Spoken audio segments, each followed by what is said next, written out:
Всем привет, Газпрофи в канале.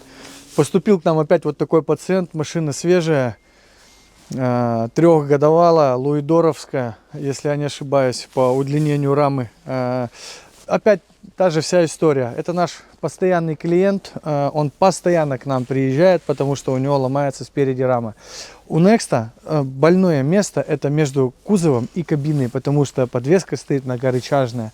Мы много об этом говорили, но некоторые клиенты не хотят это слышать. Вот в дальнейшем мы сейчас эту машину разберем, будем усиливать нашим фирменным усилением.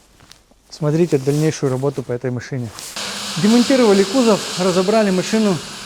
Вот она, наша проблема. Это на Некстах распространенная проблема, что в этом месте у нее ломает раму. Сейчас мы будем изготавливать усилители из горячекатанного швеллера. Будем ставить от кронштейна до кронштейна удлинители, ставить и собирать это обратно.